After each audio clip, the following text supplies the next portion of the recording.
हाय, आपके साथ मैं हूँ Surabhi Sharma. India TV YouTube channel subscribe करिए, बेल आइकन दबाएं। हजारों करोड़ के घोटालेबाज और भगोड़े मेहुल चोकसी को डोमिनिका से डिपोर्ट करने के लिए भारत ने प्राइवेट जेट से कागजात भेजे हैं। ये वो कागजात हैं जो डोमिनिका की कोर्ट में पेश किए जाएंगे और साबित किया जाएगा कि मेहुल चोकसी भारत का नागरिक है, भगोड़ा है और एंटीगुआ की नागरिकता का इस्तेमाल अपराध छुपाने के लिए कर रहा है। 2 दिन पहले 28 मई को डोमिनिका के डगलस चार्ल्स एयरपोर्ट पर कतर एयरलाइंस का एक विमान लैंड हुआ था। वहीं मेहुल चोकसी की पिटाई का सस्पेंस अभी तक नहीं खुल पाया है। पीएनबी घोटाले के आरोपी हीरा कारोबारी मेहुल की डोमिनिका आइलैंड से 3 तस्वीरें आई हैं। इन तस्वीरों में सलाखों के पीछे खड़े चोकसी के शरीर पर चोट के निशान दिख रहे हैं। मेहुल चोकसी की आंख में चोट है, उसकी हाथ पर भी चोट दिख रही है।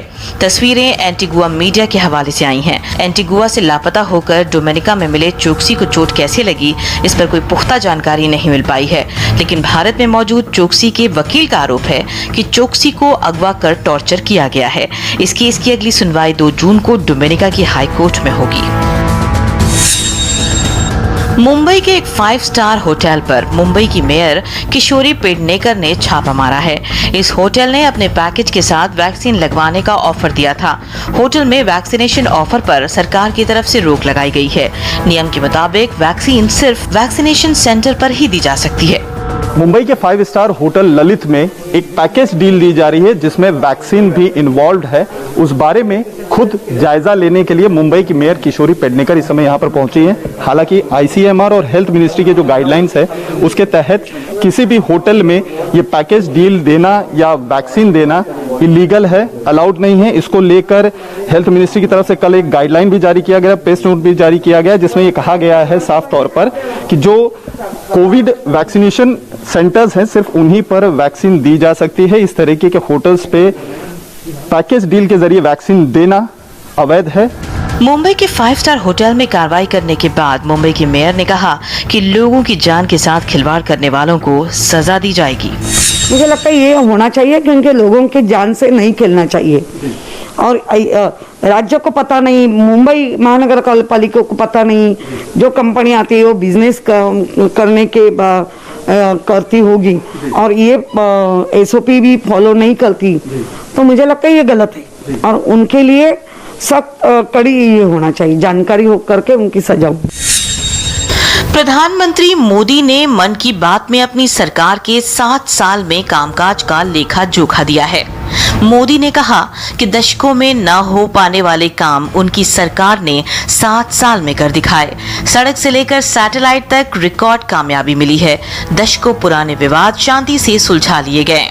आज स्वच्छता के प्रति देशवासियों की गंभीरता और सतर्कता बढ़ रही है। हम रिकॉर्ड सैटेलाइट भी प्रक्षेपित कर रहे हैं और रिकॉर्ड सड़कें भी बना रहे हैं। इन 7 वर्षों में ही देश के अनेकों पुराने विवाद भी पूरी शांति और सौहार्द से सुलझाए गए हैं।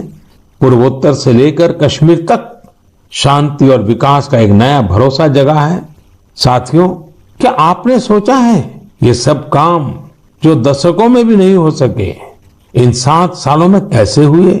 ये सब इसलिए संभव हुआ क्योंकि इन 7 सालों में हमने सरकार और जनता से ज्यादा एक देश के रूप में काम किया, एक टीम के रूप में काम किया, टीम इंडिया के रूप में काम किया।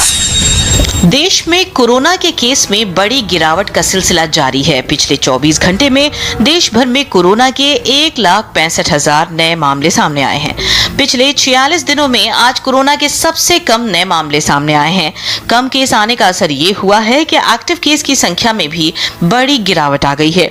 एक दिन में कोरोना के एक्टिव केस 1,14,216 कम हो गए हैं। लगातार 17वें दिन रिकवर होने वाले केस बढ़े हैं। दिल्ली के डाबरी की फैक्ट्री में इस्तेमाल किए हुए ग्लव्स को धोकर बेचने के मामले में बड़ी कार्रवाई है। एक और आरोपी गिरफ्तार कर लिया गया है।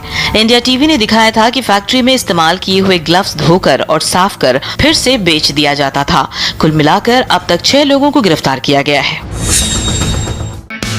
हाय, आई एम सुरभि शर्मा। खबरों से अपडेट रहने के लिए India TV YouTube channel subscribe करिए, साथ में बेल आइकन जरूर दबाएं। जुड़े रहें इंडिया टीवी के साथ।